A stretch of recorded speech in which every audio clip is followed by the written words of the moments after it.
Hi, welcome to day 2.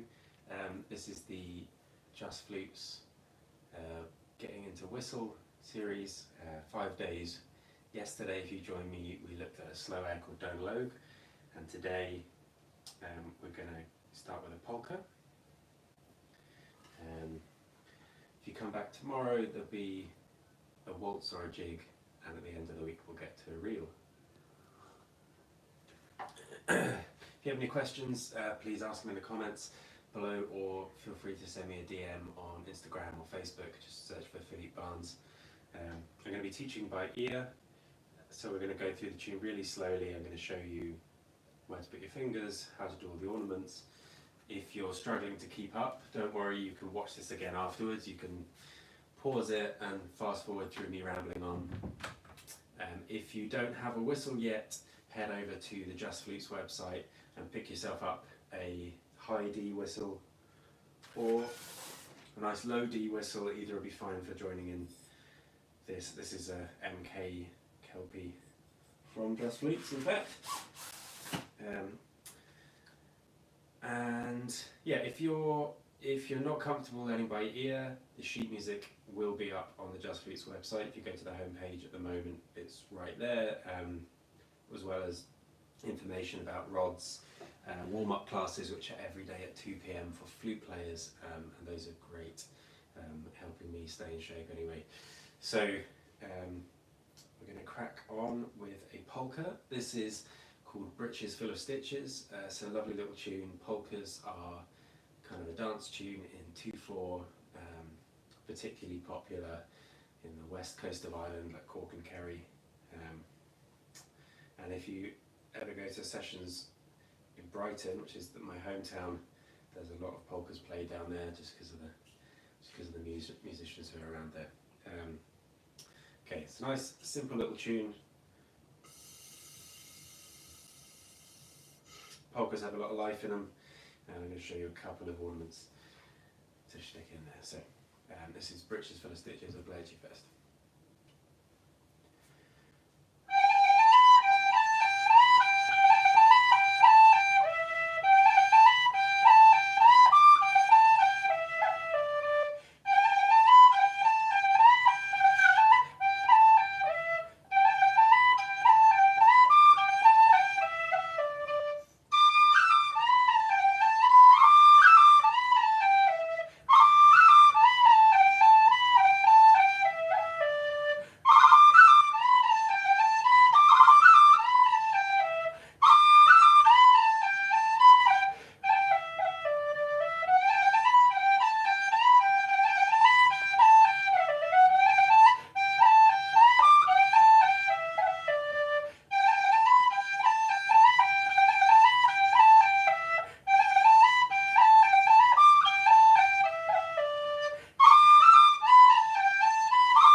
Okay, so we'll go through it nice and slow, starting with a nice roll on the G. So yesterday, if you joined us, it was Don't Logue, the slow air, and we added a little bit of feathering. We added a few cuts in as well.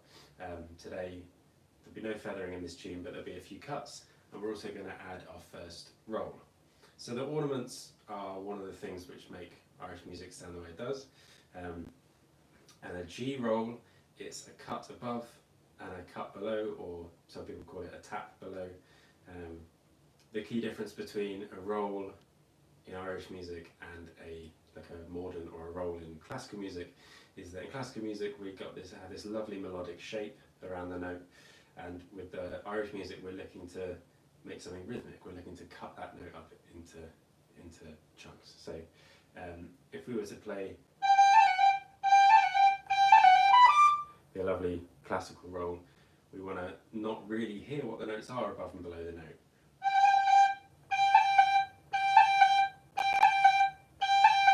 So partly we're teaching our fingers new muscle memory. If you already play something like flute or sax or clarinet, If you're starting completely fresh, then you're possibly in an easier situation. But the cut above, let's do that first. So we're just going from a G, which is 3 fingers down, to an A and back to a G. And in fact, let's try not to think of it as moving between those 2 notes, but just letting a tiny bit of air out of the G.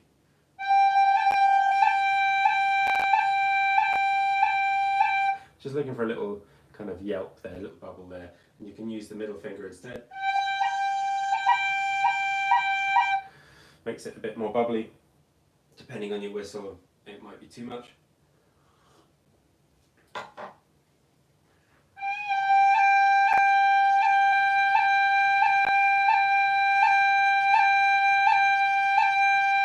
So just do that for a while, get used to it.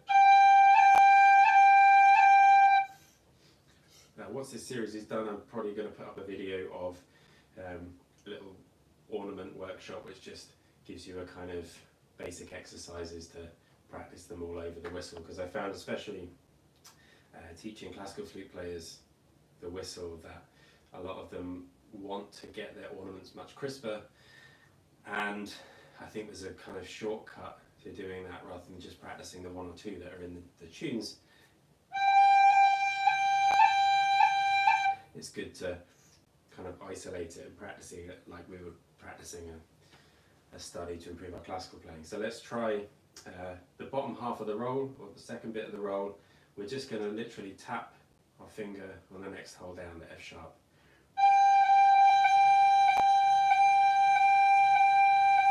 So it sounds very similar to the cut above.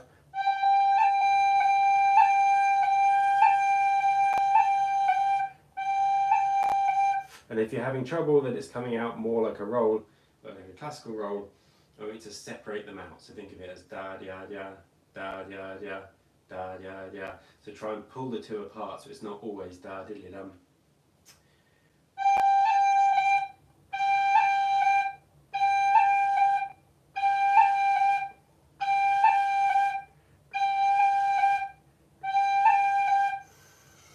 Okay. So we're going to put that in the beginning of the tune. It's going to be the first phrase.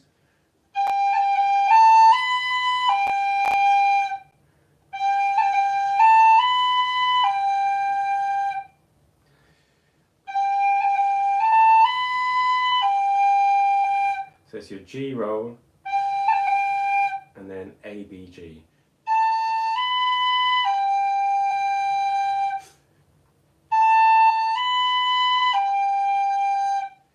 It's on the roll again.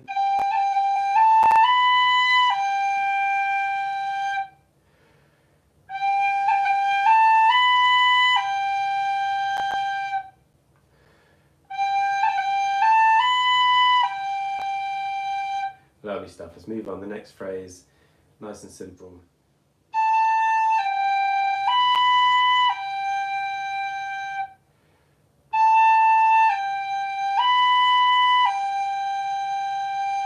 I'm going to try and keep the ornaments to a minimum in this tune, just so we can get a sense of the whole thing, and just start to introduce a few.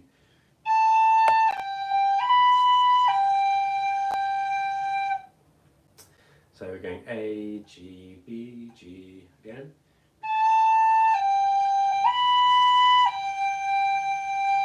Let's try and put those 2 phrases together, starting on the G roll.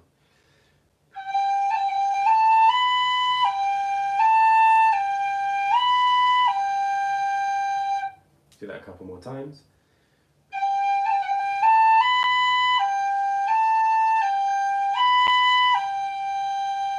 And again.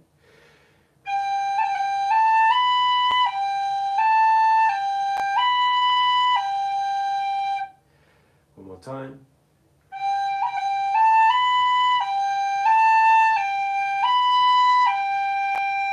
You might notice as well, I'm not playing with any vibrato, just keeping it a nice steady stream of air there. Might be quite difficult for some of you to switch off the vibrato after playing it with it all the time, but it's going to make a difference to the way your tunes sound.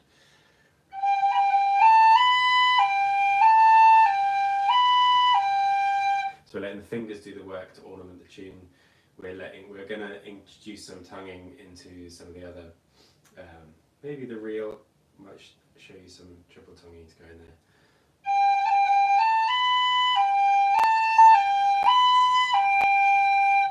Great. Now, I've just noticed in the PDF that I put on the Just Flutes website, the next G doesn't have a roll symbol over it. We're going to pop one in. So it's the same phrase, again, it's the same question, but with a different answer. So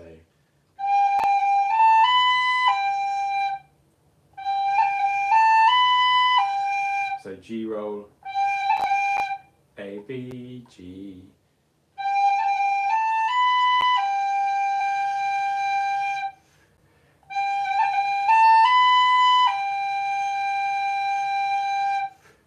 Okay, and a different answer this time.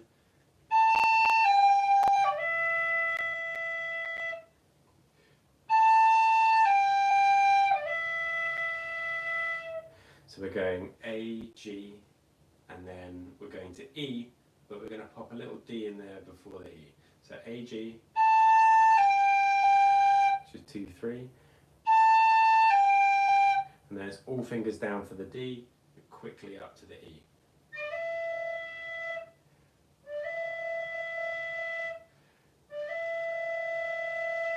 So put those two together. One time.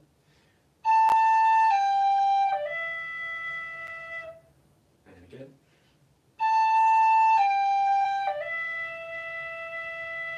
Lovely stuff. So we'll put those two phrases together so we've got the question and the answer. This is the third and fourth bar of the tune.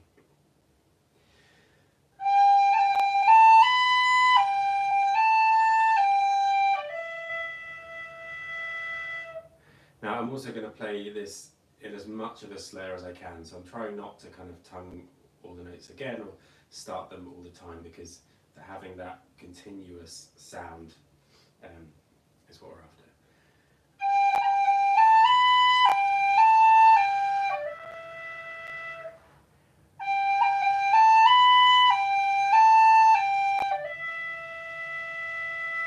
Great. So let's pop that first and second phrase together now. So from the very start of the tune, we have the question, answer, question, different answer. So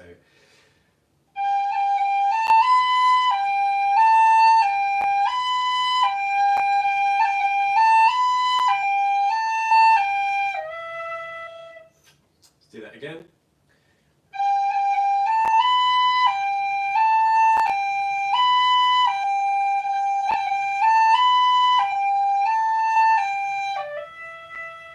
You might notice in the middle of that whole thing, there's two G's next to each other. You can either tongue that second G, because we're just about to go into the roll, or you can flick with the right hand.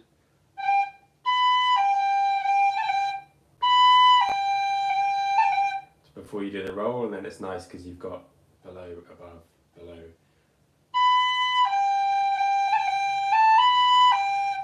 But either way is good. So the next phrase you'll be pleased to hear is the same as the first two bars. Nearly.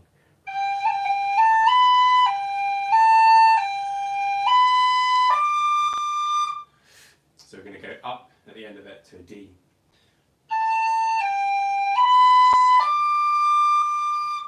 So we're going to play the D, all fingers down except for this one comes off.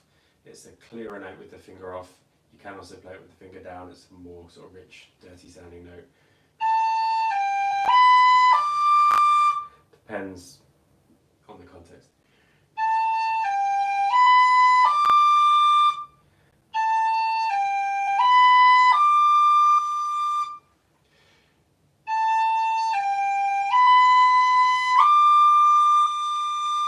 You might want to try just moving from B to D, because you're just swapping the fingers. And when you're playing the B, you might want to steady the whistle with the right hand little finger.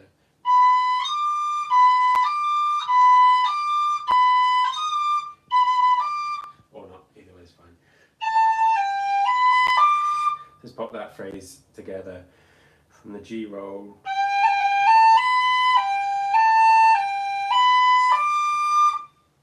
And again. A little bit slower.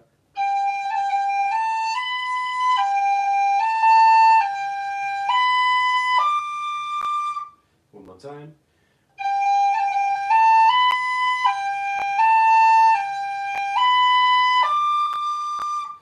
Great.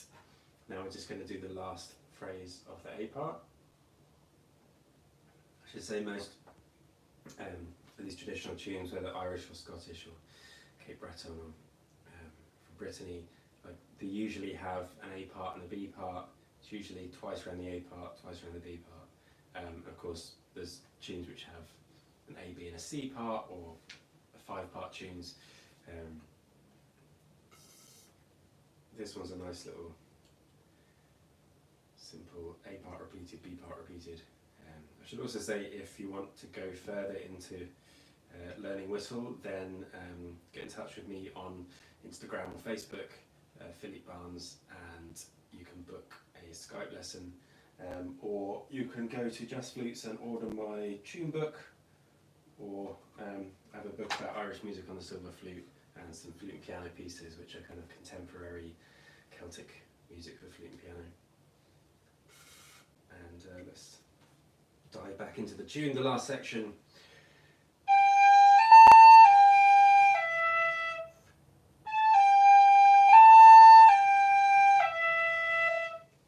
So this is very similar to what we did before, G, A, G, E.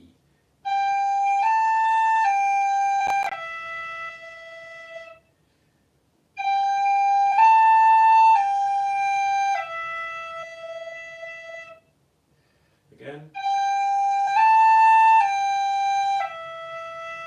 Lovely stuff. And then the next note is an E, so we're going to start that with our finger instead of the tongue.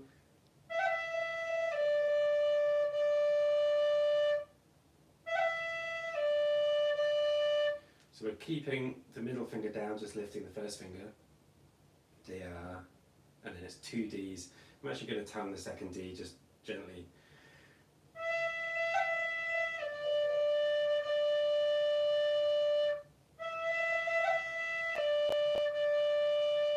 You can also just stop the air and start it again.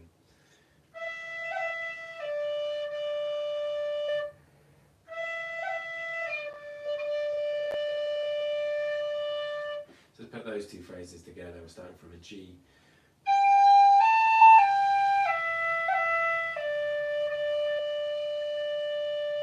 And again.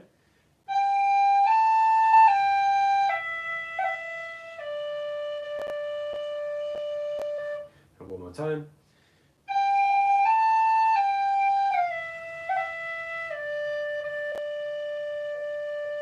Lovely stuff. Okay, so I'm going to play through the whole A part now. Join in as much as you can. Don't worry if you haven't got all of it just yet, it'll come with time. Here we go, starting on a G roll.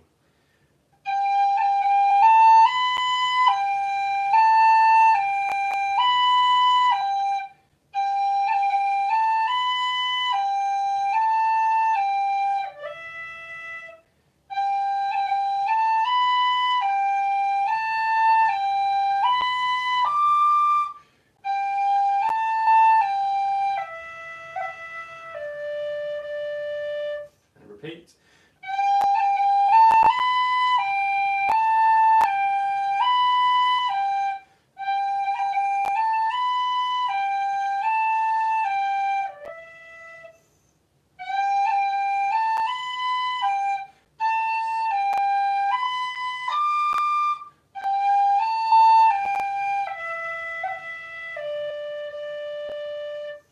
Great, hopefully that was not too bad.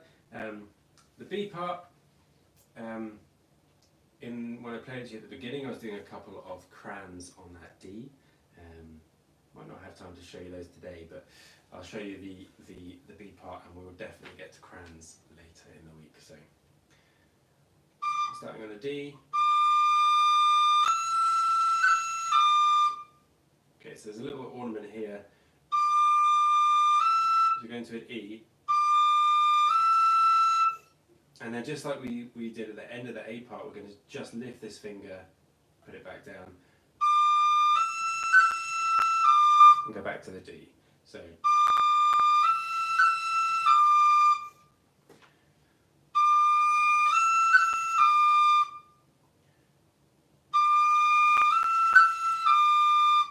D, E, ornament, D.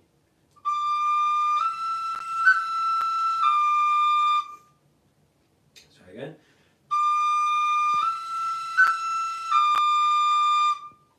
And in context,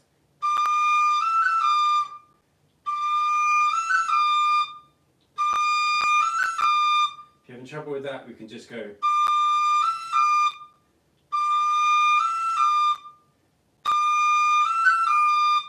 So it's just basically D, E, D, but we're adding in that little cut. Okay, and then starting from a B, we're going to go. Okay.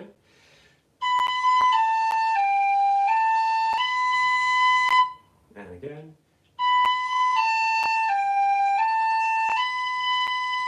One more.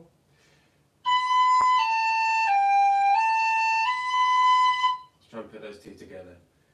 From a D, so we're going to go.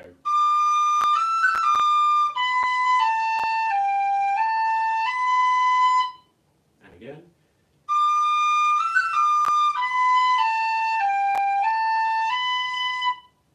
One more time.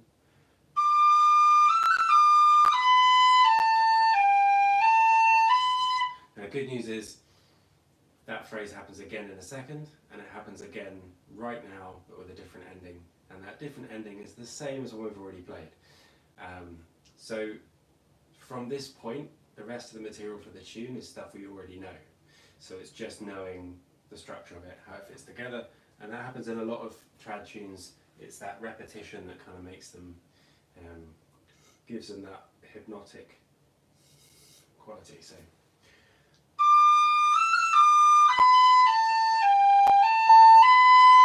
This is like our B part question. Then starts the same.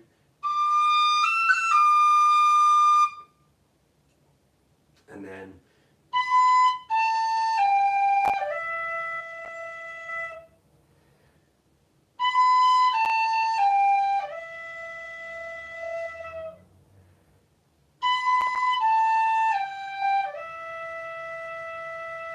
and again. Put those two together, starting from a D.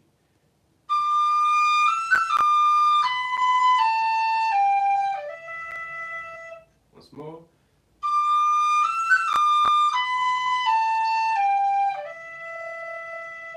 Once for luck.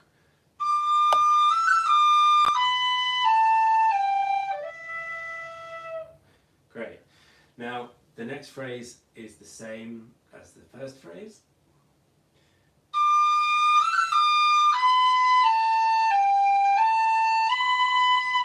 Again.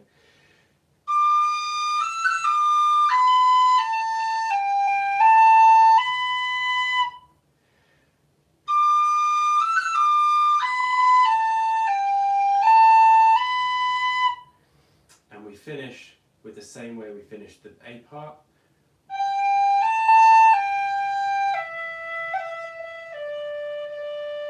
Just break that into two pieces.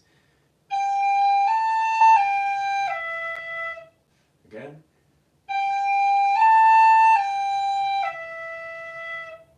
One more time. Just the ending.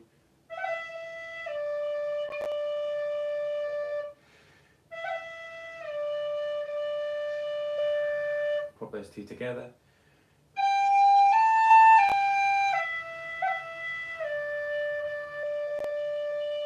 One more time.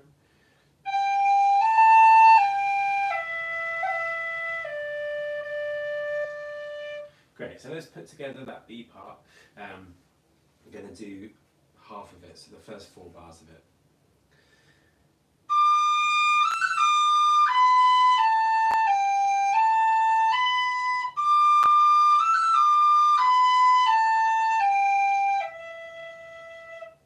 And again.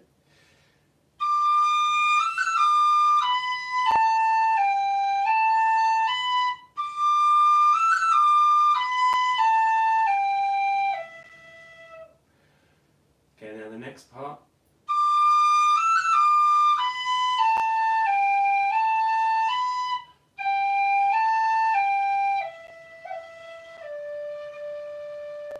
Let's do that bit again.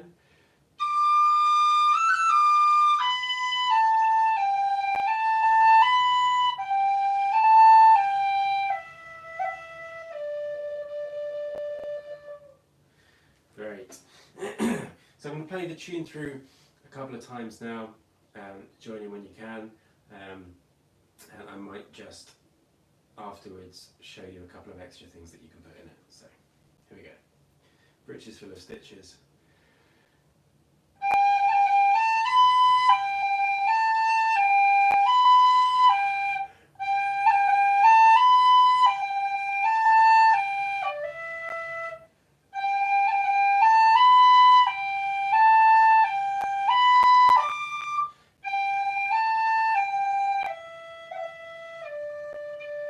A part again.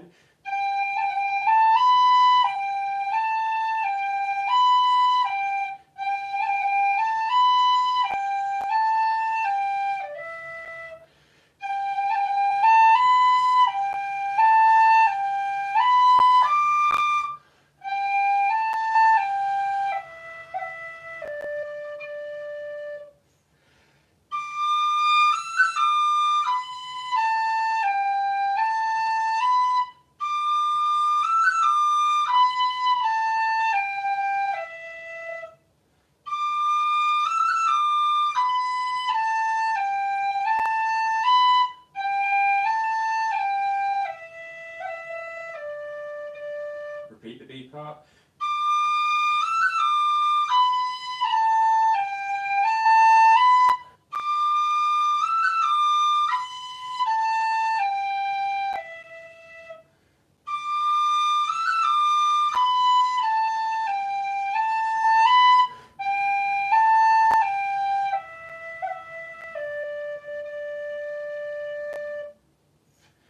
Cool. So let's have a little look at what we can add in the way of extra ornamentation. The very start of the tune, just before that G, we can start by sliding up from an F sharp.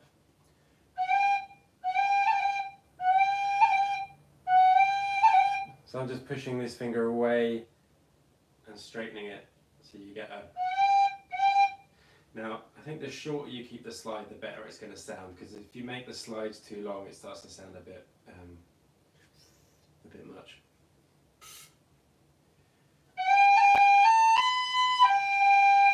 Okay, next bar.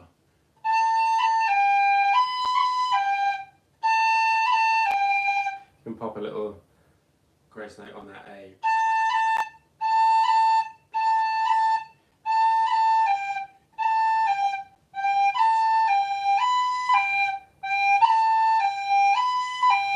You can even think of it as going from the G to the A via a B. So, and then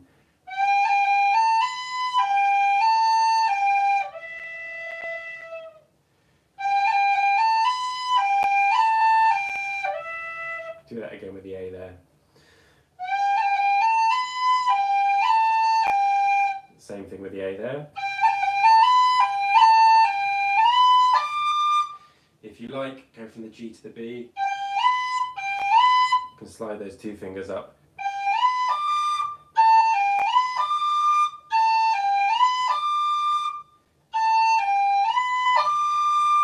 Again, keep it as short as possible.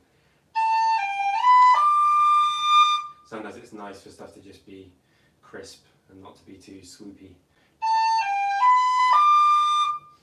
You can also, instead of that, when you go to the D, go B, D, bounce this middle finger. So you get D, B, lift the middle finger off, put it back on.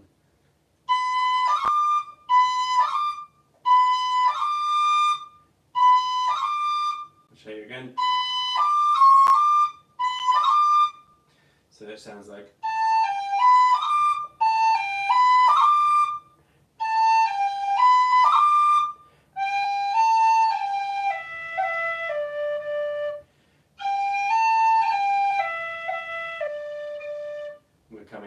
D, G, A, G, bounce that G.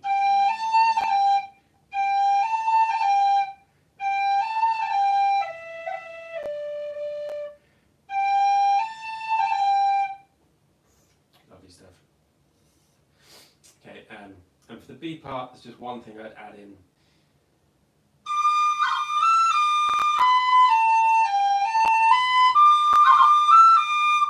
I'll just show you real quickly what that is, so you can start having a go at it, and we're going to come back to it again. We've shown you the rolls. The cran, you lift the middle finger of the right hand, then first finger of the right hand.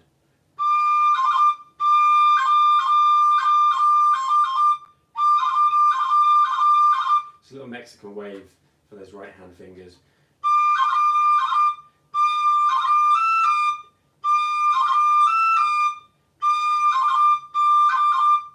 That one and that one.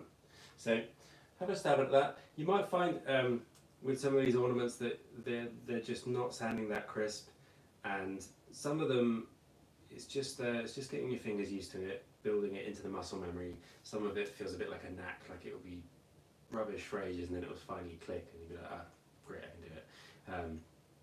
But all those little things are going to make a massive difference. Once you learn them in one tune, you can apply them to any other tune that you're playing as well. So they're all really worthwhile to make your playing sound more traditional. I'm going to leave it there for today. Thank you so much for joining me again. You can go back and watch the first video if you haven't already. Head to the Just Flutes website if you need to buy a whistle to start with, or if you want to upgrade your whistle. There's loads of great options there. You can see my past videos demonstrating them all so you can hear them. Please feel free to send me a message if you have any questions about what whistles I play, or which whistle you should get, what other keys whistles you might want to find. Subscribe to the Just Flutes YouTube, head over to my YouTube. I'm going to start putting a lot more stuff up there now, yeah, be very happy to meet you virtually on Instagram or any of those things. Thanks a lot.